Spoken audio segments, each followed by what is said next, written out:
Hi guys, sagot lang tayo ng isang comment. Sabi niya, hi again, ask ko lang. Bukas kasi is 90 days na ng waiting niya sa visa.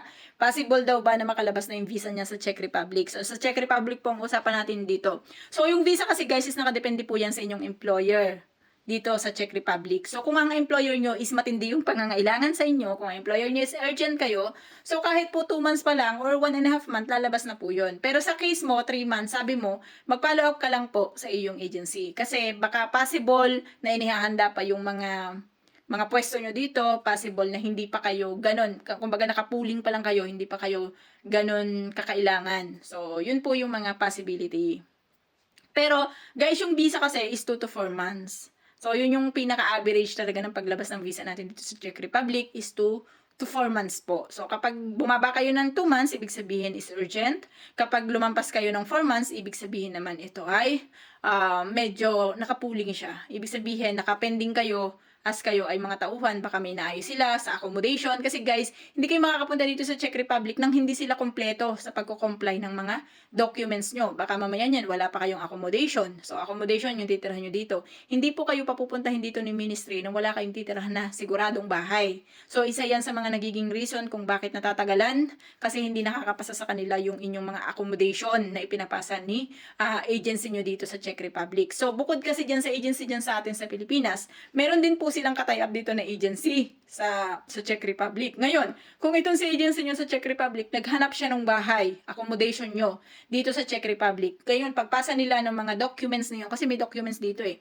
Pagpasa nila ng documents na yun kay ministry is hindi qualify or hindi approve kay ministry, hindi po nila pipirmahan ang visa nyo. So, ang gagawin nila, sasabihin nila dito kay employer nyo or doon sa agency nyo na maghanap kayo ng ibang accommodation kasi hindi namin yan pipirmahan. So, hindi naman kayo i-decline muna kapag ganun. Nadi-decline lang ang visa kapag sumablay sila sa mga requirements na kumbaga hindi sila authorized na kumuha ng tao sa Pilipinas or something na meron silang hindi na comply doon sa mga dokumento na kailangan dito as employer sila ninyo. So, meron kasi mga mayroong mga foreign agreement kasi yan. Kailangan mako-comply nila ng mga employer nyo dito or ng agency nyo dito yung mga requirements na hinihingi sa ministry. Kapag hindi na comply, bibigyan sila ng chance na makomply. Pero kung talagang hindi na nila mako-comply, hindi po kayo papayagan na makapunta dito. So, dun sa mga case-to-case basis na yun, 1% lang naman yung nade-decline. Mostly talaga nagtatagal dahil nga nagkakaroon lang ng problema sa mga dokumento. Basta ang dokumento nyo dyan is okay, wala pong problema. Pero guys, ang visa, once na kayo ay nagpa-visa dyan sa atin, sa Pilipinas, magra-run lang yung count nyo ng visa kapag na-complete requirements kayo. Ibig sabihin, no?